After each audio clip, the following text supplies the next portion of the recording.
ਰੋਜ਼ਾਨਾ ਲੋਕਨਾਥ टीवी देख रहे हो तुसीं ते मैं हाँ सुखविंदर सिंह सिद्धू। इस वेले दी वड्डी खबर केंद्र ते ਜਿਹੜੇ किसान आगूआं ਦੇ ਵਿਚਕਾਰ मीटिंग ਚੱਲ ਰਹੀ ਸੀ ਉਸ ਨੂੰ ਲੈ ਕੇ ਆ ਰਹੀ ਹੈ ਕਿ ਹੁਣ मीटिंग खत्म हो गई है ਤੇ अगली मीटिंग 15 ਤਰੀਕ ਨੂੰ ਹੈ। ਹੋਰ ਕੀ ਕੁਝ ਅਪਡੇਟ ਰਿਹਾ? ਸਰਕਾਰ ਦੇ ਵੱਲੋਂ ਪ੍ਰਸਤਾਵ ਦਿੱਤਾ ਗਿਆ ਸੀਗਾ ਕਿ ਆਪਾਂ ਜਿਹੜਾ ਹੈਗਾ ਫੈਸਲਾ ਜਿਹੜਾ ਸੁਪਰੀਮ ਕੋਰਟ ਤੇ ਛੱਡ ਦਈਏ। ਸਾਡੇ ਸਹਿਯੋਗੀ ਪ੍ਰੋਫੈਸਰ PS ਭੋਗਲ ਸਾਹਿਬ ਲਗਾਤਾਰ ਦਿੱਲੀ ਦੇ ਵਿਗਿਆਨ ਭਵਨ ਦੇ ਬਾਹਰ ਮੌਜੂਦ ਨੇ ਜਿੱਥੇ ਇਹ मीटिंग ਚੱਲ ਰਹੀ ਹੈ। ਗੱਲਬਾਤ ਕਰਦੇ ਹਾਂ ਕੀ ਕੁਝ ਖਾਸ ਰਿਹਾ। ਭੋਗਲ ਸਾਹਿਬ, ਜਿਹੜੀ मीटिंग ਹੁਣ ਖਤਮ ਹੋਈ ਹੈ ਤੇ ਕੀ ਕੁਝ ਇਹਦੇ ਵਿੱਚ ਪ੍ਰਸਤਾਵ ਦਿੱਤਾ ਗਿਆ ਸੀ, ਕੀ ਕੁਝ ਨਵੀਂ ਅਪਡੇਟ ਹੈ ਜੀ? हाँ जी सुखविंदर, ये मीटिंग खत्म हो गई है और किसान आगू भी इत्थों जिहड़े चल पे ने जी। अज की मीटिंग दे विच ज़्यादातर माहौल जिहड़ा हैगा वो तलख रहा, क्योंकि जांदे सार जिस तरह पहला भी मैं दस्सिया सीगा कि राजेवाल साहब ते नरेंद्र तोमर जिहड़े एग्रीकल्चर मिनिस्टर है उन्हां च तलखी हो गई जी बिल्लां दे इशू लैके। फिर जदों लंच ब्रेक हुई तो सरकारी धिर जिहड़ी है वो लंच ते चली गई ते किसान आगू उत्थे ही उन्हां कुर्सियां ते विधान भवन च बैठे रहे जी। उस तो बाद जो फिर सरकारी धिर फिर वापस आई है तो फिर भी जिहड़े किसान आगू है उन्हां वल्लों कोई प्रतिक्रम नहीं होया, वो बैठे रहे अपनी तख्तियां लैके जितांगे जां मरांगे वालियां तख्तियां जी। ते लेकिन फिर जिहड़ा है खेतीबाड़ी मंत्री ने वो बोले, उन्होंने कहा कि जिहड़ा हैगा जे तुसीं अड़े होए इस गल दे उत्ते कि बिल ही जिहड़े वापस ले जान तो फिर इसका जिहड़ा दारोमदार है इसका जिहड़ा सारा प्रोसैस है वो सुप्रीम कोर्ट ते छड्ड दिंदे असीं। सुप्रीम कोर्ट इस बारे फैसला करेगी कि अच्छा जी 11 तरीक ਨੂੰ ਸੁਣਵਾਈ ਹੋਣੀ ਸੀ।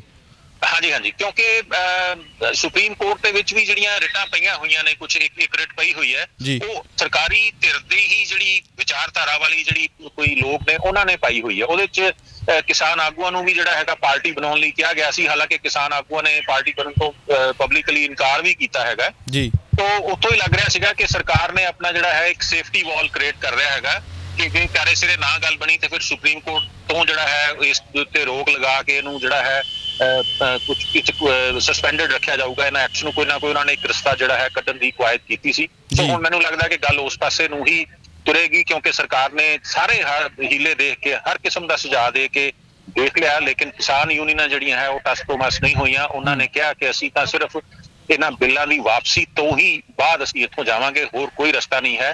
ਤੇ ਸਰਕਾਰ ਵੀ ਜਿਹੜੀ ਹੈ ਹੁਣ ਜਿਹੜੀ ਮਜਬੂਰ ਨਜ਼ਰ ਆਈ। ਭੋਗਲ ਸਾਹਿਬ ਇੱਥੇ ਮੈਂ ਤੁਹਾਨੂੰ ਇੱਕ ਰੋਕਣਾ ਚਾਹੂੰਗਾ ਤਾਂ ਇਸ ਵੇਲੇ ਦੀ ਵੱਡੀ ਅਪਡੇਟ ਇਹ ਹੈ ਕਿ ਭੋਗਲ ਸਾਹਿਬ ਦੇ ਮੁਤਾਬਿਕ ਜਿਹੜੀ ਮੀਟਿੰਗ ਆ ਉਹ ਖਤਮ ਹੋ ਗਈ ਹੈ ਤੇ ਹੁਣ 15 ਜਨਵਰੀ ਨੂੰ ਜਿਹੜੀ ਅਗਲੀ ਮੀਟਿੰਗ ਕੇਂਦਰ ਤੇ ਕਿਸਾਨਾਂ ਦੇ ਵਿਚਕਾਰ ਹੋਣੀ ਹੈ। ਉਸ ਸਭ ਦੇ ਵਿਚਕਾਰ ਸਭ ਤੋਂ ਵੱਡੀ ਖਬਰ ਇਹ ਆ ਰਹੀ ਸੀ ਜਿਹੜੀ ਅਸੀਂ ਕੱਲ ਤੁਹਾਨੂੰ ਦੱਸ ਰਹੇ ਸੀ ਕਿ ਹੋ ਸਕਦਾ ਹੈ ਕਿ ਕੁਝ ਪ੍ਰਸਤਾਵ ਦਿੱਤੇ ਜਾਣ ਤੇ ਅੱਜ ਪ੍ਰਸਤਾਵ ਇੱਕ ਦਿੱਤਾ ਗਿਆ ਜਿਹਦੇ ਵਿੱਚ ਇਹ ਗੱਲ ਕਹੀ ਗਈ ਕੇਂਦਰ ਸਰਕਾਰ ਦੇ ਵੱਲੋਂ ਕਿ ਆਪਾਂ ਜੇਕਰ ਤੁਸੀਂ ਨਹੀਂ ਟਲਦੇ ਤਾਂ ਆੜੇ ਹੋਏ ਹੋ ਬਿੱਲ ਰੱਦ ਕਰਵਾਉਣ ਤੇ ਤਾਂ ਆਪਾਂ ਜਿਹੜੀ ਸੁਣਵਾਈ ਹੋਣੀ ਹੈ ਜਿਹੜੀ ਸੁਪਰੀਮ ਕੋਰਟ ਦੇ ਵਿੱਚ ਬਿੱਲ ਰੱਦ ਕਰਨ ਵਾਲੇ ਜਾਂ ਉਹ ਸੁਪਰੀਮ ਕੋਰਟ ਦੀ ਸੁਣਵਾਈ ਤੇ ਆਪਾਂ ਇਹ ਮਾਹੌਲ ਆਪਾਂ ਛੱਡ ਦਿੰਦੇ ਹੈਗੇ ਆ, ਫੈਸਲਾ ਸੁਪਰੀਮ ਕੋਰਟ ਤੇ ਛੱਡ ਦਿੰਦੇ ਆ ਕਿ ਸੁਪਰੀਮ ਕੋਰਟ ਕੀ ਫੈਸਲਾ ਲੈਂਦਾ। ਤਾਂ ਜਿਹੜਾ ਪ੍ਰਸਤਾਵ ਆ ਜਿਹੜਾ ਉਹ ਠੁਕਰਾ ਦਿੱਤਾ ਗਿਆ ਕਿਸਾਨ ਜਥੇਬੰਦੀਆਂ ਦੇ ਵੱਲੋਂ। ਤਾਂ ਹੁਣ ਜਿਹੜੀ ਅਗਲੀ ਮੀਟਿੰਗ ਆ ਮੈਂ ਇਹਦੇ ਵਿੱਚ ਕਲੈਰੀਫਾਈ ਕਰਨਾ ਚਾਹੁੰਦਾ, ਇਹ ਪ੍ਰਸਤਾਵ ਨਹੀਂ ਸੀਗਾ, ਇਹ ਉਹਨਾਂ ਨੇ ਕਿਹਾ ਕਿ ਠੀਕ ਹੈ ਫਿਰ ਆਪਾਂ ਸੁਪਰੀਮ ਕੋਰਟ ਨੂੰ ਸੁਣ ਲੈਂਦੇ ਆ, ਲੇਕਿਨ ਕਿਸਾਨ ਜਥੇਬੰਦੀਆਂ ਨੇ ਜਿਹੜਾ ਹੈ ਇਹਦੇ ਉੱਤੇ ਕੋਈ ਬਹੁਤਾ ਪ੍ਰਤੀਕਰਮ ਨਹੀਂ ਦਿੱਤਾ ਕਿਉਂਕਿ ਸੁਪਰੀਮ ਕੋਰਟ ਕੀ ਕਰੂਗੀ ਇਹ ਤਾਂ ਉਸ ਦਿਨ ਦੇਖਿਆ ਜਾਊਗਾ। ਲੇਕਿਨ ਜ਼ਾਹਿਰ ਹੈ ਇਹ ਕਿਉਂਕਿ ਸੁਪਰੀਮ ਕੋਰਟ ਦੇ ਵਿੱਚ ਜਿਸ ਤਰ੍ਹਾਂ ਮੈਂ ਕਿਹਾ ਕਿ ਸਰਕਾਰੀ ਧਿਰ ਦੇ ਪੱਖ ਤੋਂ ਹੀ ਕੋਈ ਬੰਦਾ ਜਿਹੜਾ ਹੈ ਉਹਨਾਂ ਦੀ ਸਪੋਰਟ ਨਾਲ ਹੀ ਉੱਥੇ ਗਿਆ ਹੋਇਆ ਹੈ ਤੇ ਸੁਪਰੀਮ ਕੋਰਟ ਨੂੰ ਜਿਹੜਾ ਹੈ ਸਰਕਾਰ ਜਿਸ ਤਰ੍ਹਾਂ ਦਾ ਫੈਸਲਾ ਕਰਵਾਉਣਾ ਚਾਹੇਗੀ ਉਹ ਕਰਵਾ ਸਕਦੀ, ਜੋ ਹਾਲ ਸਾਡੀ ਜੁਡੀਸ਼ਰੀ ਦਾ ਹੋਇਆ ਬਿਲਕੁਲ। ਇਸ ਕਰਕੇ ਮੈਨੂੰ ਲੱਗਦਾ ਕਿ ਸੁਪਰੀਮ ਕੋਰਟ ਨੂੰ ਇਸਤੇਮਾਲ ਕੀਤਾ ਜਾਊਗਾ। ਉਹ ਪ੍ਰਸਤਾਵ ਨਹੀਂ ਹੈ, ਉਹ ਸਰਕਾਰ ਨੇ ਇੱਕ ਸਿਚੁਏਸ਼ਨ ਚੋਂ ਬਾਹਰ ਨਿਕਲਣ ਦੀ ਰਸਤਾ ਜਿਹੜਾ ਹੈ ਰੱਖਿਆ ਹੋਇਆ ਉਹ ਵਰਤਣਗੇ ਜੀ। तो ये होने की जरूरी है, उस जड़ा है किसान जथेबंदियां दी हाँ या ना बहुती मैटर नहीं करती। मैनू लगता है कि जो सुनवाई होएगी 11 तरीक को सुप्रीम कोर्ट ऑर्डर कर देगी सरकार के कहने उत्ते कि ठीक है इन्हां कानूनां नूं जिहड़ा है फिलहाल तुसीं सस्पेंडेड रखो और इहदे ते जिहड़ा हैगा डिस्कशन जारी रहेगी। उस हालत दे विच शायद वो कहणगे किसानां नूं कि ठीक है जी ये साल वास्ते जां जिन्नी देर वास्ते भी। पर भोगल साहब जिस तरीके दे नाल प्रस्ताव जिहड़ा ठुकराया गया, खबर आ रही सी कि तुसीं भी दस रहे सी जिहड़ा किसानां दे वल्लों इह गल कह दित्ती गई कि नहीं इदां नहीं, कानून रद्द करवाउण ते अड़े होया। जेकर 11 तरीक नूं सुनवाई आ भी जांदी है, जेकर स्टे लग भी जांदा इहदे उपर, पर किसान तां मेरे ख्याल च फिर भी अड़े रहणगे क्योंकि वो तां यही कहणगे कि सरकार भी इहदे ते कानूनां नूं रद्द करे क्योंकि 1 साल तो बाद फिर तो दोबारा एडा वड्डा अंदोलन करना सरकारां दे लई सरकार दे आपां अंगेस्ट जे कह लईए तां किसानां दी वस दी गल नहीं होऊगी। मेरा ख्याल है जी हालात तो उस पासे नूं तुर रहे हैं, लेकिन फिर भी मैं कुछ कहण तो हजे गुरेज करांगा क्योंकि किसान जो अपने पहुंचणगे टिकाने दे उत्ते फिर आपस च मीटिंग करके वो फिर फाइनली कोई जिहड़ा है ਉਹ ਕੋਈ ਚੀਜ਼ ਆਪਣੀ ਬਿਆਨ ਦੇਣਗੇ, ਉਸ ਤੋਂ ਹੀ ਆਪਾਂ ਉਹਦੇ ਮੁਤਾਬਕ ਹੀ ਗੱਲ ਕਰਾਂਗੇ। ਲੱਗ ਇਸ ਤਰ੍ਹਾਂ ਹੀ ਹੈ ਜਿਸ ਤਰ੍ਹਾਂ ਤੁਸੀਂ ਕਹਿ ਰਹੇ ਹੋ, ਲੇਕਿਨ ਫਿਰ ਵੀ ਇੱਕ ਫਾਰਮਲ ਡੈਕਲੇਰੇਸ਼ਨ ਜਿਹੜੀ ਹੈ ਉਹ ਕਿਸਾਨ ਜਥੇਬੰਦੀਆਂ ਵੱਲੋਂ ਆਉਣੀ ਅਜੇ ਬਾਕੀ ਹੈ ਇਸ ਮਾਮਲੇ 'ਚ। ਭੋਗਲ ਸਾਹਿਬ ਤੁਸੀਂ ਸਾਡੇ ਨਾਲ ਜੁੜੇ, ਤੁਹਾਡਾ ਬਹੁਤ ਬਹੁਤ ਧੰਨਵਾਦ ਜੀ। ਧੰਨਵਾਦ। ਤਾਂ ਇਹ ਸਨ ਸਾਡੇ ਪ੍ਰੋਫੈਸਰ PS ਭੋਗਲ ਸਾਹਿਬ, ਸਾਡੇ ਸਹਿਯੋਗੀ, ਜਿਹੜੇ ਲਗਾਤਾਰ ਇਸ ਮੀਟਿੰਗ ਦੇ ਉੱਪਰ ਆਪਣੀ ਨਜ਼ਰ ਰੱਖੀ ਹੋਈ ਸੀ ਦਿੱਲੀ ਦੇ ਵਿਗਿਆਨ ਭਵਨ ਦੇ ਬਾਹਰ, ਜਿੱਥੇ ਮੀਟਿੰਗ ਚੱਲ ਰਹੀ ਸੀ। ਤਾਂ ਮੀਟਿੰਗ ਦੇ ਵਿੱਚੋਂ ਇਹਨਾਂ ਦੇ ਵੱਲੋਂ ਜਿਹੜੀ ਸਾਨੂੰ ਵੱਡੀ ਅਪਡੇਟ ਦਿੱਤੀ ਗਈ ਹੈ ਕਿ ਮੀਟਿੰਗ ਹੁਣ ਖਤਮ ਹੋ ਗਈ ਹੈ ਤੇ ਅਗਲੀ ਮੀਟਿੰਗ 15 ਜਨਵਰੀ ਨੂੰ ਰੱਖੀ ਗਈ ਹੈ। ਤਾਂ ਇਸ ਮੀਟਿੰਗ ਦੇ ਵਿਚਕਾਰ ਉਹਨਾਂ ਦੇ ਵੱਲੋਂ ਇਹ ਵੀ ਗੱਲ ਦੱਸੀ ਗਈ ਹੈ ਕਿ ਜਿਹੜਾ ਪ੍ਰਸਤਾਵ ਦਿੱਤਾ ਗਿਆ ਸੀ ਕੇਂਦਰ ਸਰਕਾਰ ਦੇ ਵੱਲੋਂ ਕਿਸਾਨਾਂ ਨੂੰ, ਇਹ ਸੀਗਾ ਕਿ ਜੇਕਰ ਤੁਸੀਂ ਕਾਨੂੰਨ ਰੱਦ ਹੀ ਕਰਵਾਉਣੇ ਆ, ਜੇਕਰ ਤੁਸੀਂ ਅੜੇ ਹੋਏ ਹੋ ਆਪਣੀ ਜਿੱਦ ਦੇ ਉੱਪਰ, ਕਿਉਂਕਿ ਸਰਕਾਰ ਦੇ ਵੱਲੋਂ ਇਹ ਗੱਲ ਕਹਿ ਦਿੱਤੀ ਗਈ ਸੀ ਕਿ ਅਸੀਂ ਕਾਨੂੰਨ ਰੱਦ ਨਹੀਂ ਕਰਾਂਗੇ। ਜਿਹੜੇ ਹੋਰ ਦੇਸ਼ ਦੇ ਕਿਸਾਨ ਹੈਗੇ ਆ ਉਹ ਇਹ ਚਾਹੁੰਦੇ ਆ ਇਸ ਕਾਨੂੰਨ ਨੂੰ, ਤਾਂ ਉਹਨਾਂ ਦੇ ਲਈ ਅਸੀਂ ਕਾਨੂੰਨ ਰੱਦ ਨਹੀਂ ਕਰਾਂਗੇ। ਹਾਂ, ਤੁਹਾਡੇ ਲਈ ਸੰਸ਼ੋਧਨ ਜ਼ਰੂਰ ਕਰ ਦਿੰਦੇ ਆ, ਪਰ ਫਿਰ ਵੀ ਜੇਕਰ ਤੁਸੀਂ ਅੜੇ ਹੋਏ ਹੋ ਆਪਣੀ ਜਿੱਦ ਦੇ ਉੱਪਰ, ਤਾਂ ਆਪਾਂ ਫੈਸਲਾ ਜਿਹੜਾ ਹੈਗਾ ਹਾਈ ਕੋਰਟ 'ਤੇ ਛੱਡ ਦਿੰਦੇ ਆ, ਮਾਫ ਕਰਨਾ ਸੁਪਰੀਮ ਕੋਰਟ ਦੇ ਵਿੱਚ ਜਿਹੜੀ ਸੁਣਵਾਈ ਹੋਣੀ ਹੈ 11 ਤਰੀਕ ਨੂੰ, ਉਹ 'ਤੇ ਛੱਡ ਦਿੰਦੇ ਆ। ਤਾਂ ਕਿਸਾਨ ਜਥੇਬੰਦੀਆਂ ਦੇ ਵੱਲੋਂ ਇਹ ਗੱਲ ਕਹਿ ਦਿੱਤੀ ਗਈ, ਠੁਕਰਾ ਦਿੱਤਾ ਗਿਆ ਇਸ ਪ੍ਰਸਤਾਵ ਨੂੰ ਕਿ ਨਹੀਂ, ਅਸੀਂ ਕਾਨੂੰਨ ਹੀ ਰੱਦ ਕਰਵਾਉਣੇ ਆ।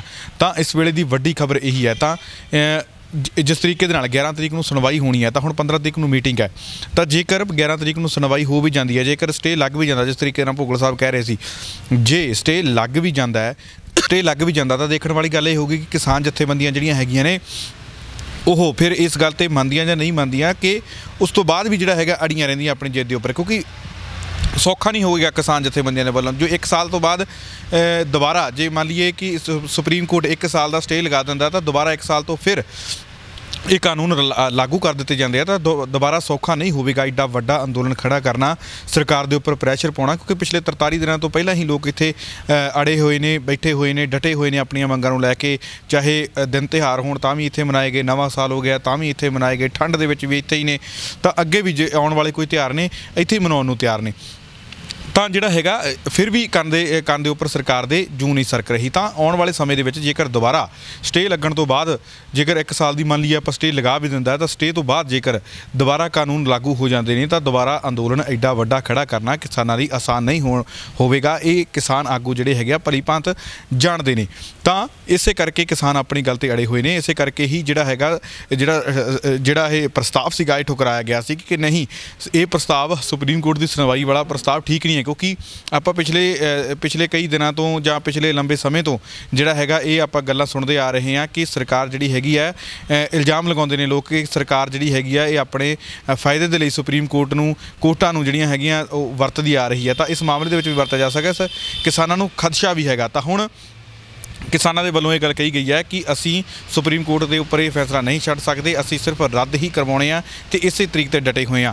ਤਾਂ ਹੁਣ ਜਿਹੜੀ ਅਗਲੀ ਮੀਟਿੰਗ ਹੈਗੀ ਆ ਉਹ ਹੁਣ 15 ਜਨਵਰੀ ਨੂੰ ਹੋਵੇਗੀ। ਤਾਂ ਉਸ ਤੋਂ ਪਹਿਲਾਂ 11 ਨੂੰ ਸੁਣਵਾਈ ਵੀ ਆ। ਦੇਖਣ ਵਾਲੀ ਗੱਲ ਹੋਵੇਗੀ ਕਿ 11 ਨੂੰ ਜਿਹੜੀ ਸੁਣਵਾਈ ਹੋਣ ਵਾਲੀ ਹੈ